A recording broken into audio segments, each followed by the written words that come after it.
Okay, it's Jeff Zients here. Good morning, everyone, and thanks for joining what is a phone briefing today. We expect to return to our regular format next week.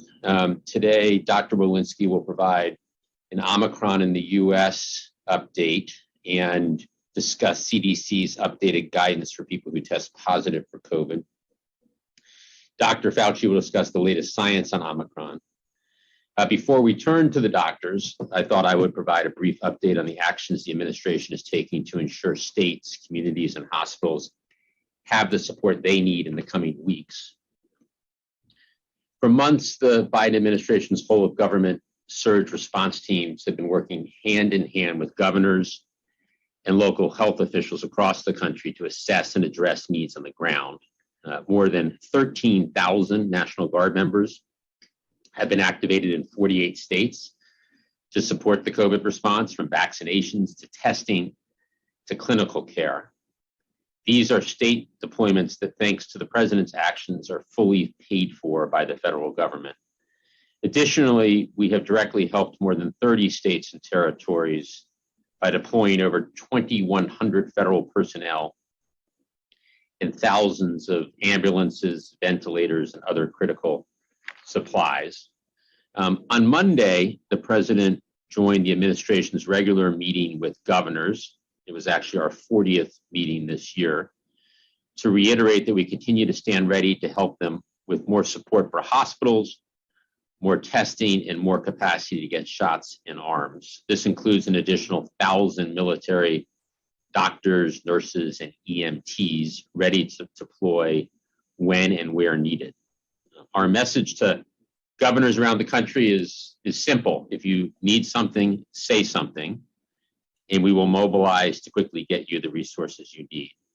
And that's exactly what we've done over the past week or so. More boots and supplies have already landed on the ground.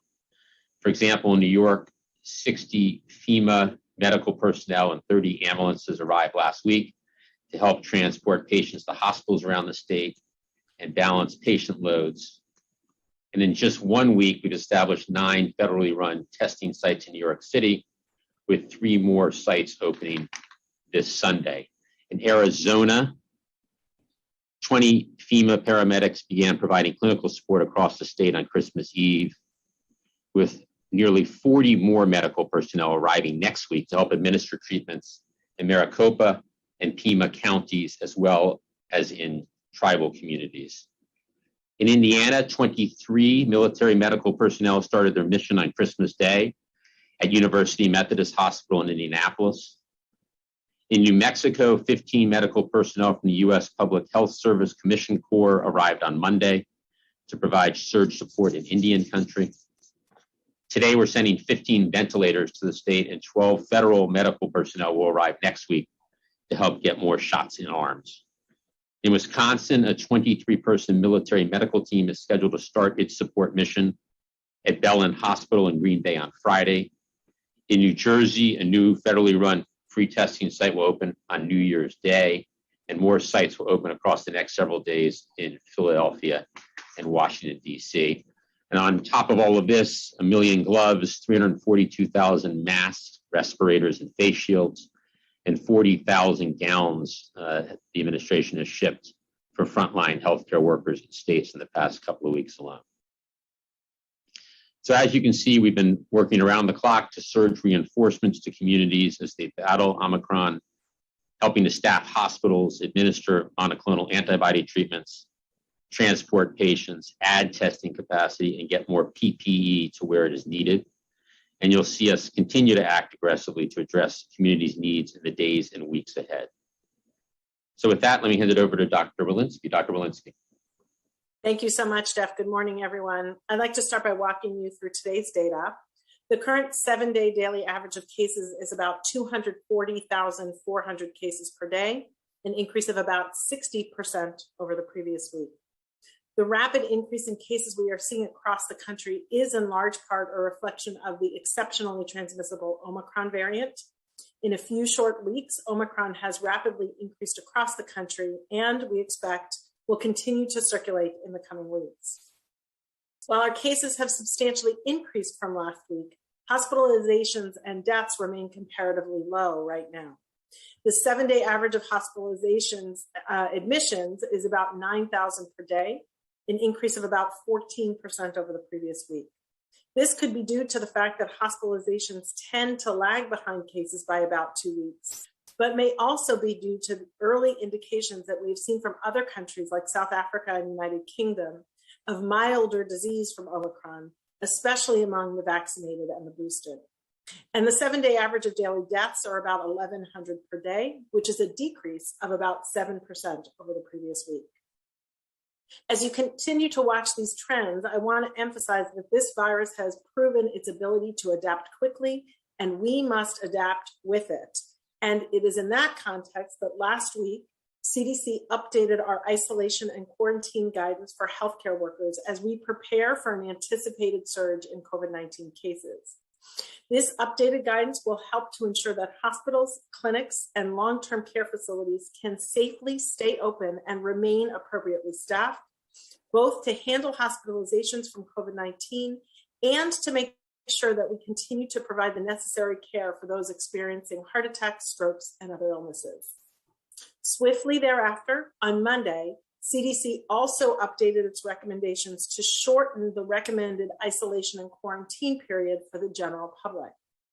These updates to our recommendations were made to reflect what we currently know about COVID-19 infection, including how long a person is most infectious. Studies have demonstrated that when infection with SARS-CoV-2, people are infected with SARS-CoV-2, people are most infectious in the 1 to 2 days before symptoms develop and the 2 to 3 days after. After 5 days, the risk of ongoing transmission substantially decreases. Let me make clear that we are standing on the shoulders of 2 years of science, 2 years of understanding transmissibility, and a lot of information that we have gleaned from the wild type virus, as well as the Alpha and Delta variants, and more that we continue to learn every single day about Omicron. We do know the vast majority of viral transmission happens in those first 5 days, somewhere in the 85 to 90% range. So if a person can isolate for the first 5 days, they absolutely should. Many are asking, why do we not require a test at the end of the 5 days of isolation for those who are infected? We know that PCR testing would not be helpful in this setting, as people can remain PCR positive for up to 12 weeks after infection and long after they are transmissible and infectious. We also don't know that antigen tests give a good indication of transmissibility at this stage of infection. On the other hand, we know that after 5 days, people are much less likely to transmit the virus, and that masking further reduces that risk. And this is why people need to mask for 5 days after their 5 days of isolation. This science, as well as what we know about the protection provided by masking, vaccination, and booster doses, and about our test performance, were all part of what informed our updated recommendations.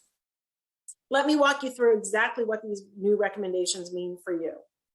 First, isolation refers to what you do when you have COVID-19, most likely diagnosed by a positive test. Isolation prevents those who are known to be infected from transmitting the virus to others. Quarantine, on the other hand, is different. This is what you do when you've been exposed to someone who has disease and are unsure if you yourself were infected.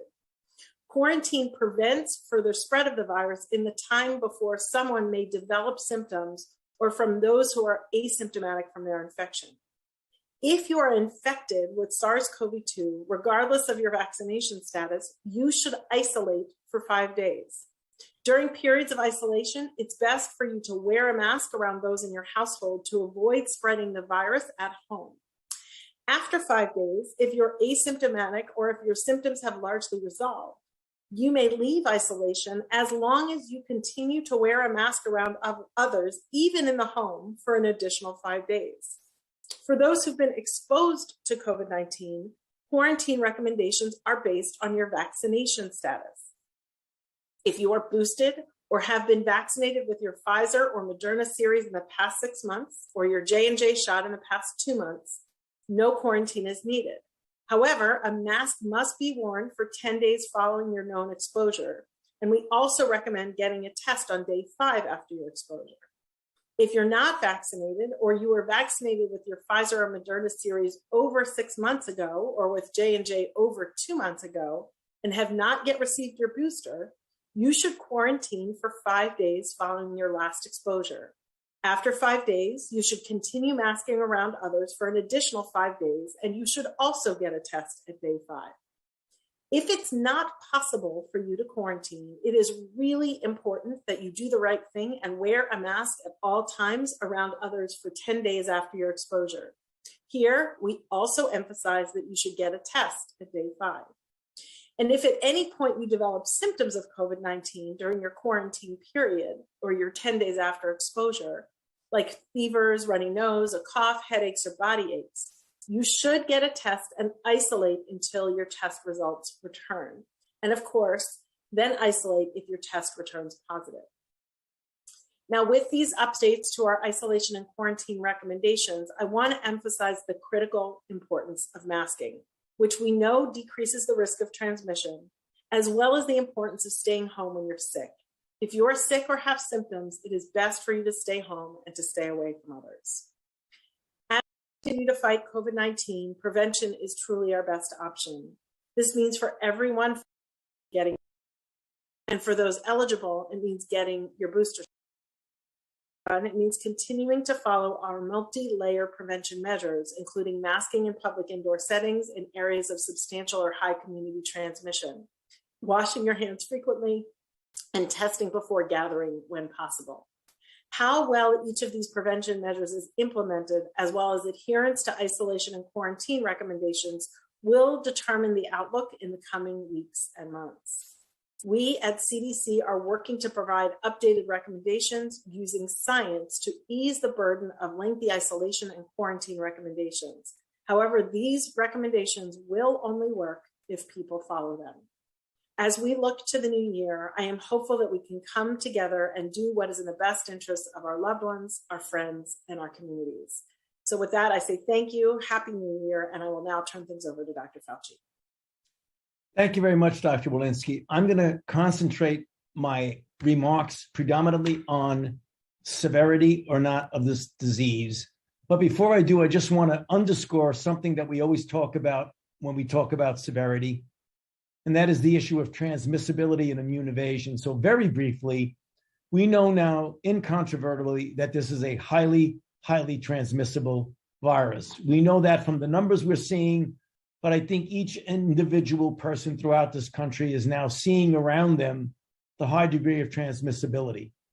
With regard to immune evasion, very clearly now we have a number of tests looking at the effect of Omicron on the evasion of immunity from monoclonal antibodies as well as from vaccine-induced antibodies.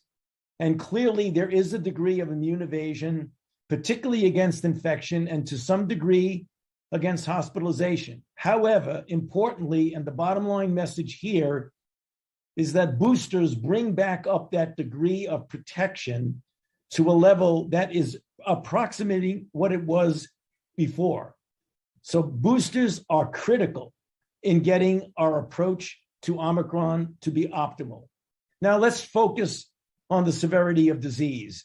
I'm going to review some preliminary observational clinical data as well as some selected initial laboratory data.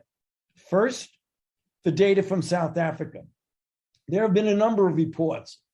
I'll report here one published yesterday from a large hospital in the Tshwane, South African district, added to an earlier report that is very similar.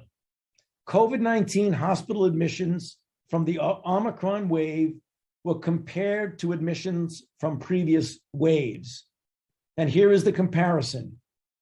In hospital deaths, 4.5 versus 21.3. ICU admissions, 1% from Omicron, 4.3 for others.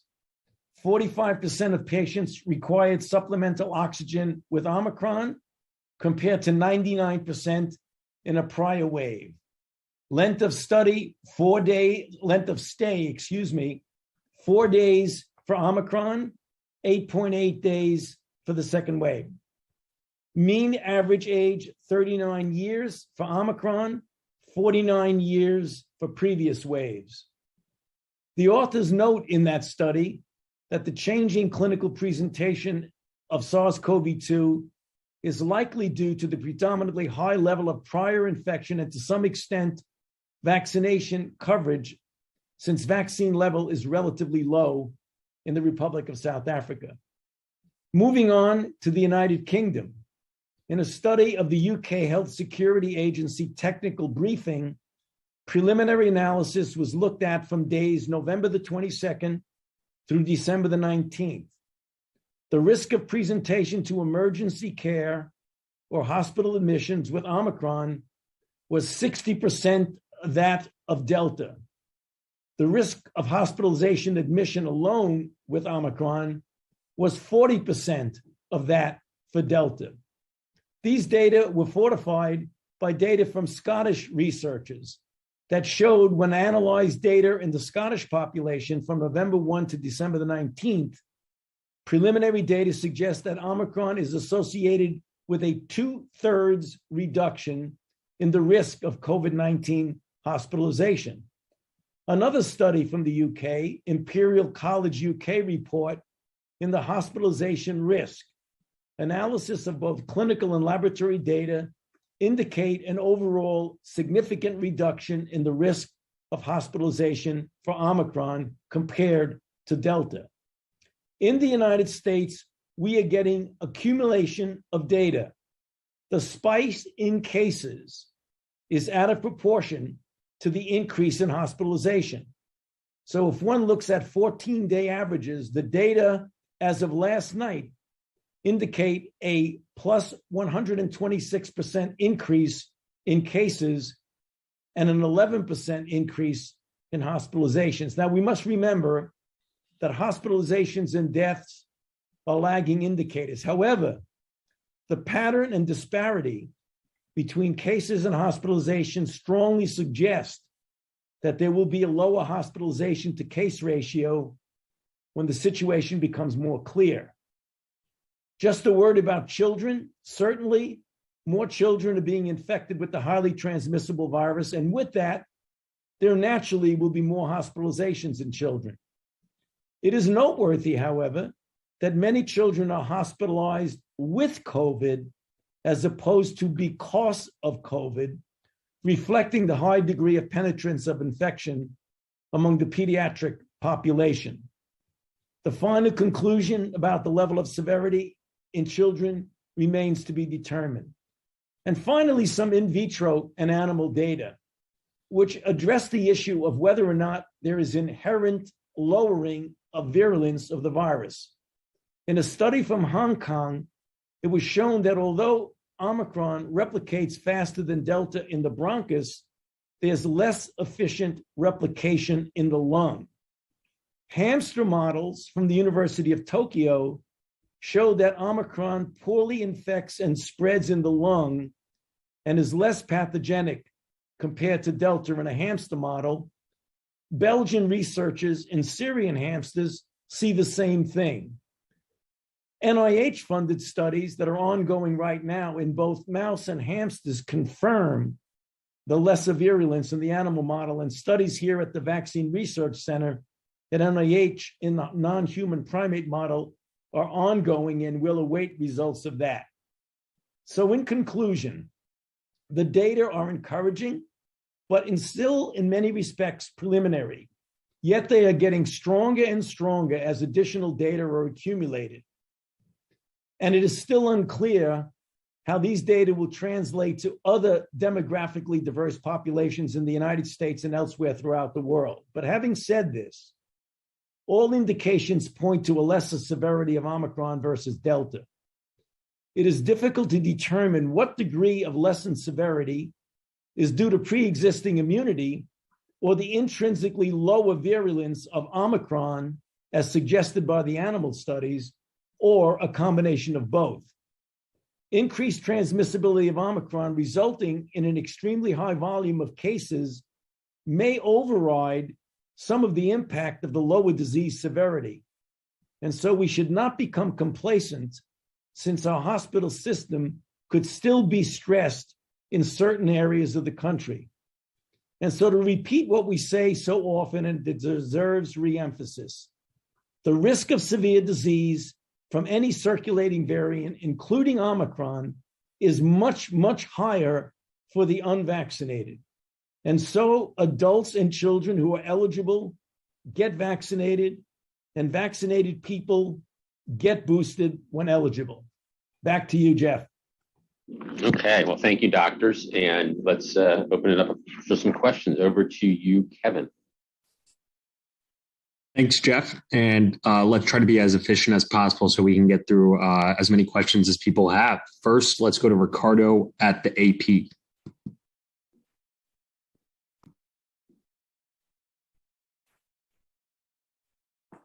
Ricardo?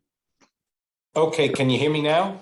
Now we can, yes. Thank you. Okay, sorry about that. It was a little slow there. Yes, I'd like to ask Dr. Walensky, what share of the infections that we're seeing now are accounted for by people, are breakthrough infections, basically? So what proportion of the cases we're seeing now are breakthroughs? Same for hospitalizations. What proportion are breakthroughs? And for Dr. Fauci, do you think that we're going to need a fourth shot, another shot, just to keep something like Omicron or whatever might be coming next at bay? Okay, so Dr. Walensky and then Dr. Fauci. Yeah, thank you, Ricardo, for that question. What I can tell you is that compared to people who are who are boosted, if you are unvaccinated, you are 10 times more likely to be a case and 20 times more likely to be a fatality. Compared to people who are unvaccinated, you are 17 times more likely to be in the hospital. So our vaccines are working really well to prevent severe disease and hospitalization and death. They're actually also working quite well to prevent cases, although we do know more breakthrough cases are happening in the context of Omicron. Dr. Fauci? Yes, thank you for that question, Ricardo. Before we start talking about a fourth shot, it will be very important for us to determine the durability of protection, particularly against severe disease, for the third shot booster of an mRNA and the second shot of a J&J. Right now, we don't have that information. It is conceivable that in the future we might need an additional shot, but right now, we are hoping that we will get a greater degree of durability of protection from that booster shot. So we're going to take one step at a time, get the data from the third boost, and then make decisions based on the scientific data. Next question. Go to Lori Garrett. Yes, my question is to Jeff. Over the last year and a half, roughly, we've seen a steady escalation in attacks directed personally against Dr. Fauci and generally against public health leadership, including death threats. And this has escalated to the point where we now have actually had Jesse Waters call upon his followers in Fox News land to, quote, ambush Tony and his family and to, quote, take the kill shot. And then this was backed up by Steve Bannon. We've had Laura Logan say to her followers that Tony is Joseph Mengele and should be handled accordingly, and so on. And all over the country, public health leaders are getting death threats. They're getting threats against their families, and we have not heard a peep from the president, from the White House, from members of Congress on the Democrat side in the defense of these individuals, nor have we heard anything about the Department of Justice issuing indictments. Is it now legal to yell in public that people should kill and ambush federal health officials? Well, we've talked about disinformation and these types of threats as being completely and utterly unacceptable. The president's been very clear about how much of an impact this type of misinformation is having on the country. So all I can say is that Dr. Fauci is an extraordinary public servant, as are the whole team of public healthcare professionals in the federal government, across state and local governments. They're doing their jobs. And this type of disinformation and these types of threats are completely and utterly unacceptable. Next question. Let's go to Sabrina Siddiqui at the Wall Street Journal. Yes, thank you so much for doing this. I know that there's going to be a clear distinction here between people who are unvaccinated and those who are vaccinated. But when you're looking at the vaccinated and boosted population, is it still your goal to minimize COVID cases across the country? Or at this point, is it more about preventing further disruptions and learning how to live with the virus? So it'd be helpful if you can just kind of articulate where we are at this stage of the pandemic with respect to transmissibility and the expectation that many more people, even those who are vaccinated and boosted, will likely be infected with Omicron. Dr. Fauci, you want to go first here? Yeah, I mean, obviously, as we get further and further in experience with Omicron and perhaps even variants that might come after that, it's very, very clear. For example, with Omicron, if you have a larger number of infections, and as the data that I presented here indicate that looks like a significant lessening of severity compared to others, it becomes much more relevant as to what the seriousness of the impact on society is.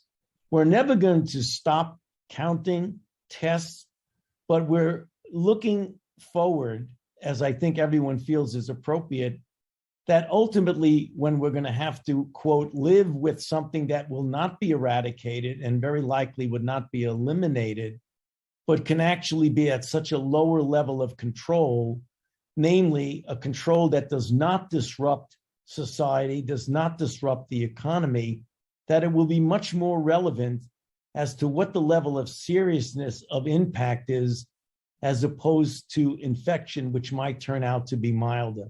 So we very well may see a transition in that direction as the months go by. Next question. Let's go to Cheyenne Haslett at ABC News. Hi, thank you for taking my question. Can you guys hear me all right? Yes. Okay, great. I wonder, the FDA put out a confusing statement about rapid tests last night, and I was hoping to get some clarity. The statement said they're less sensitive detecting Omicron, but they still work. Can you clarify at exactly what phase people can actually trust rapid tests when they should be using them? And can you give an accurate number, or can you give a number for how accurate they are up against Omicron? And lastly, Jeff, if you have new numbers on what percentage of eligible people are boosted, I think you gave some about 2 weeks ago, that would be helpful. Thank you. Good. So I'll go first on the FDA test, and then Dr. Fauci, if you want to add anything. You know, the FDA clearly recommends the use of authorized at-home tests. They are a critical tool in our efforts to stop the spread of COVID-19, as Dr. Walensky expanded on earlier with her guidance. And yesterday's release from the FDA was to keep the public aware of their ongoing work to evaluate the FDA authorized test level of sensitivity specifically to Omicron. But it's clear that they are recommending their continued use. Has been known for a while, and was stated in their release, PCR tests are more sensitive than antigen tests. But I want to again emphasize that both are critical tools to stop the spread of COVID-19. Dr. Fauci, or Dr. Walensky, anything to add or subtract there? Well, I think you said it very well, Jeff. When you're dealing with an antigen test, everyone knows from the beginning that it is not, by the nature of the technical aspect of the test, as sensitive as a PCR.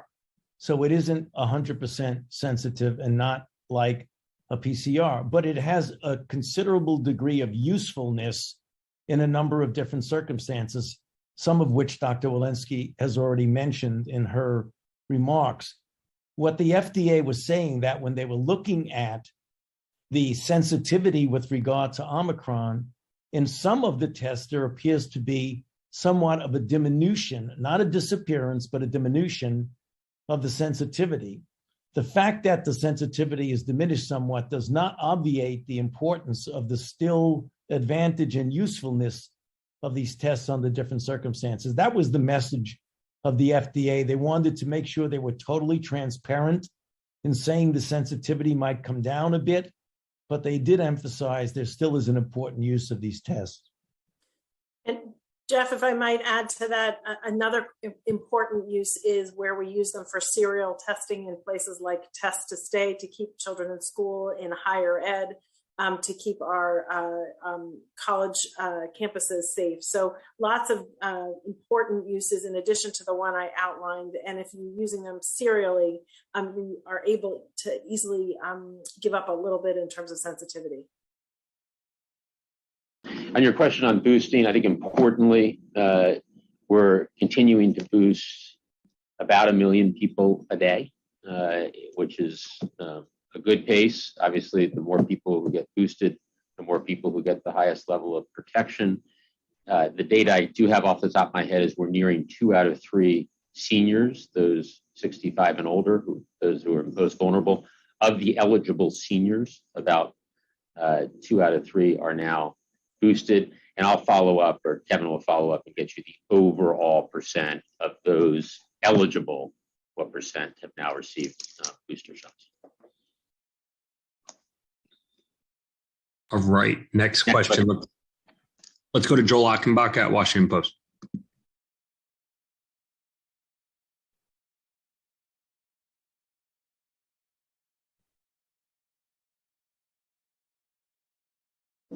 Joel? Kevin, we're not hearing anything on this end. Yes, let's go ahead and go to Jeremy Diamond, CNN. Hey there, thanks for doing this briefing. On the 500 million tests, can you outline specific progress that you've made in getting those 500 million antigen tests rolled out next month? Do you have a launch date for the website and for the arrival of those first shipments? And is there anything that you're doing to ramp up PCR capacity as well? And then secondly, to Dr. Walensky on the quarantine guidance, you know, this is the first time that we've seen you distinguish between people who are unvaccinated and those who are fully vaccinated, eligible for a booster, but have not gotten it yet. So should those people who are more than 6 months from their second mRNA dose or 2 months from J&J no longer consider themselves to be fully vaccinated? Thanks. So on testing and the half billion tests bought by the U.S. government to be distributed for free, the Department of Defense and HHS are executing on an accelerated contracting timeline. Companies are already submitting information, and we expect the contract to be completed late next week. That means that the first deliveries from manufacturers will start in January. We'll set up a free and easy system, including a new website to get these tests out to Americans. We're actively working to finalize that distribution mechanism, which includes a website where people will be able to order tests for free. And we'll share more details in the weeks ahead, days and weeks ahead. We're able to do this now because of all the steps we've taken to increase testing supply and manufacturing capacity. We have also taken steps on the PCR front to answer your question there. There are tests available at many websites and local pharmacies. Obviously, demand is stronger in certain areas, even higher. And in those areas, we're supplementing, as you know, with federally run testing sites that we've set up in New York City. As I mentioned, we're doing the same in Philadelphia, New Jersey, and Washington, D.C., and we're continuing to work with states to add those federally run testing sites where needed. But tests are available online and in many local pharmacies, the rapid at-home tests. Over to you, Dr. Walensky. Yeah, thank you, Jeff, and thank you, Jeremy, for that question. So our CDC guidance has been very clear that people should get their boost when they are eligible. That is both because of waning immunity and because we need more protection against Omicron. With regard to your question specifically about people who have received 2 doses of their mRNA or perhaps just 1 dose of a J&J vaccine who are eligible for a boost but haven't yet gotten it, we do know that they do have some protection against severe disease and death, but that they do have quite a bit of waning with regard to protection against infection. And since these are guidelines for quarantine, we really wanted to have those measures in place since they have had quite a bit of waning protection against infection. Next question. All right, we have time for a few more questions. Let's go to Asma Khalid at NPR. Hi there. Thank you guys for doing this. Two quick questions. Dr. Fauci, I know that you have said that you don't think people should expect any requirement in domestic flight travels, any domestic travel mandate. There have been, I'm sure as you all know, a number of public health experts who have been suggesting that would be a good move. So could you explain the science in saying you do not think that should be on the table anytime soon? And then for Dr. Walensky, I know you were on CNN this morning speaking to sort of risk tolerance around the changing quarantine guidelines and the idea that behaviorally also folks were not necessarily going to be under mild symptoms, willing to quarantine for up to 10 days. Can you expound on that for me a little bit? I know that there's been some pushback from people thinking that there are other guidelines that have been difficult for people to tolerate. Kind of case in point is the mother of a toddler keeping a mask on a toddler is one that I think many parents of young children would say is very difficult from a behavioral science perspective as well. So with regard to the issue of traveling, let me make sure we continue to clarify what I've been trying to do. I had said, and I'll say it again, that when we talk about keeping America safe and keeping our citizens safe, everything that is an intervention is always on the table and always discussed. And we discuss it regularly, literally on a daily and a weekly basis. The difference between requiring vaccination before you get on a plane to come from out of the country into the United States is for the obvious reason of keeping infection, particularly new variants, out of the country. When you're dealing with domestic flights, you want to keep people safe on domestic flights. And as I said, right now we feel that the masking requirement and the degree of filtration on a plane is sufficient to keep people safe. However, as is very clearly the case for domestic travelers, as I mentioned, we want to keep them safe, but we believe that the requirement achieves that goal. If there's a need to do more beyond this masking, namely having a vaccine issue, we will seriously consider that as new information arises. So it's just keeping an open mind that the situation may change, but at this particular time, we do not feel that it's necessary to make that a requirement for domestic flights. And maybe, thank you, Jeff. Asma, thanks for this question. I think you're referring to my discussion with regard to isolation rather than quarantine. And what we really do know is that the vast majority of your transmissible time is in those first 5 days. Up to 85-90% of all of your transmission is happening in those first 5 days, those 2 days before you have symptoms and the 2 to 3 days after. So we think it's most important to make sure that people are isolating during that period of time. And then any of that lingering small amount of transmission afterwards would be prevented by masking. Just one follow-up from a previous question on boosters. I did track down the data.